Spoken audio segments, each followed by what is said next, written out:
मित्रों, पंडित ईलाचंद जोशी जी ने चयनिका नामक संग्रह जो रवीन्द्रनाथ जी का था उसका वो वर्णन कर रहे थे कल।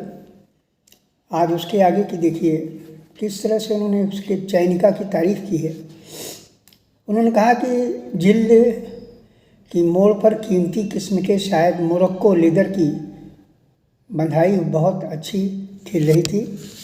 इस बात का कोई डर नहीं था कि मुझ जैसे चिर असावधान बच्चे के हाथ में से फिसल कर नीचे गिर जाने पर भी उस सुंदर और अप्रतिम पुस्तक पर किसी प्रकार का जरब आने का तनिक भी खतरा संभव नहीं लगता था। उस राज संस्करण के भीतर बढ़िया आइवरी फिनिश के कागज़ पर मोती से खिलते हुए सुंदर टाइप की छपाई सोने से सुगंध बरसा रही थी। कविताओं का लेआउट भी अत्यंत मौलिक और आकर्षक लगता था। उसके पहले मैं इंडियन प्रेस की ही छपी कविता कुसुममाला की हिंदी कविताओं को देख और पढ़ चुका था। उनकी कविताओं का लेआउट बहुत सपाट, साधारण, सीधा था। वे हिंदी कविताएं सीधी रेखाओं में, सीधे छंदों में छपी थी।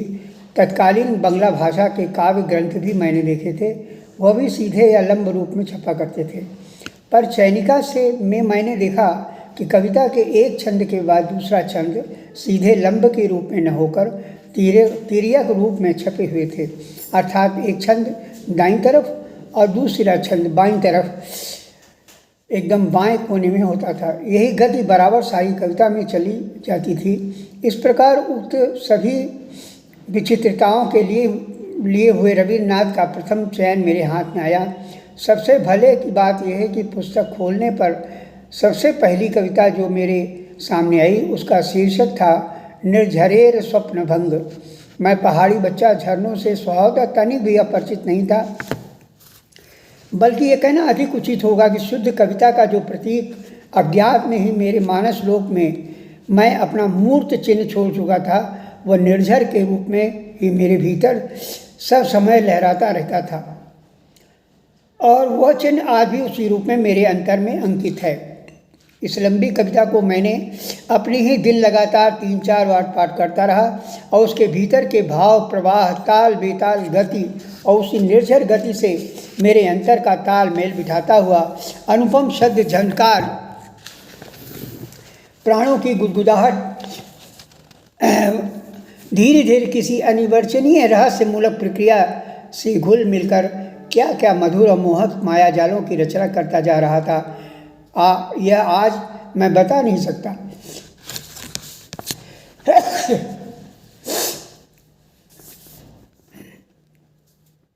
इतना मुझे निश्चित रूप से याद है कि उसके पहले और उसके बाद कोई भी स्वर गुंजन या काव्य शिल्प मुझे आनंद लोक में अनुभूत्यातीत शिखर तक पहुंचाने में समर्थ न हो सका। जहां विशुद्ध आनंद के साथ सहचारण हो, वहीं फिर अर्थ की प्राजलता या स्पष्टता का झगड़ा ही किसी मन में कैसे उठ सकता है।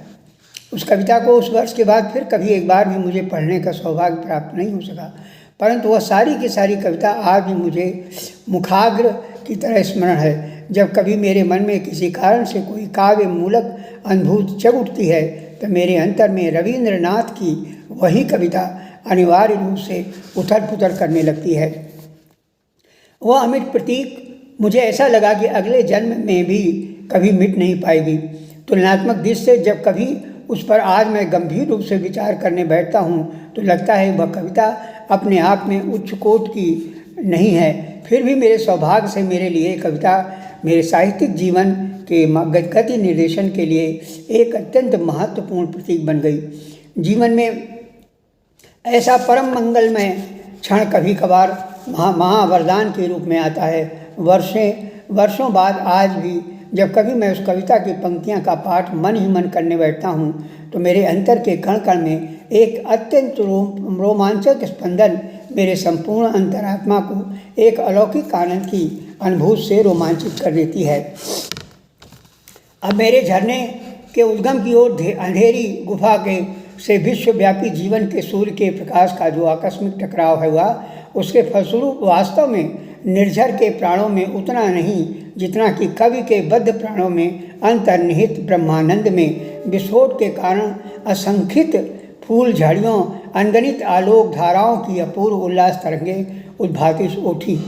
ये कविता रवींद्रनाथ के कैशोर्य जीवन की रुद्ध आकांक्षाओं के प्रथम विस्फोट का परिणाम है। जब मैंने प्रथम बार ये कविता पढ़ी थी तब मैं भी एक भटकी आत्मा वाला किशोर था। किशोर जीवन मनुष्य के संपूर्ण जीवन का सबसे अधिक महत्वपूर्ण विस्फोटक बिंदु है। उसमें समग्र परिवर्ती जीवन का दिशा निर्देशन उसी बिंदु से होता है। उसके गहराइयों में जाकर यदि कोई अधिकारी लेखक उसका वैज्ञानिक, मनोवैज्ञानिक, अधिमनोवैज्ञानिक और परामनोवैज्ञानिक विश्लेषण करने बैठे तो पग में वह उसके अनेक वनों, पर्वतों और पहाड़ी घाटियों और नदियों और खतरनाक नदियों को पार करने का घोर कठिन प्रयास करना पड़ेगा और अंत में अपने प्रयासों में असफल होकर संभवतः उसे आधे रास्ते में लौटना भी पड़े। तो ऐसी जो किशोर अवस्था है अर्थात बड़े बड़े दिग्गज विद्वानों द्वारा अविश्लेषित और उपेक्षित मेरा सारा जीवन अभी तक उसी कैशोर्य की झाड़ियों में अपने से को समेटे हुए है। उस रहस्यमय अवस्था में मानव मन में बड़ी बड़ी महान से महानतर और महानतम आकांक्षाएं न जाने अनंत के किस अछोर से आदिम समुद्र की बेतुकी लहरों की तरह उठती और गिरती रहती है। किशोर वयस्क बालक उसको प्रत्यक्ष तरंगा विघातों को देखता और उनका अनुभव करता रहता है, किंतु ये रहस्यमय थपेड़े उसे वह समझने का तनिक अवकाश नहीं देते कि वे क्या हैं।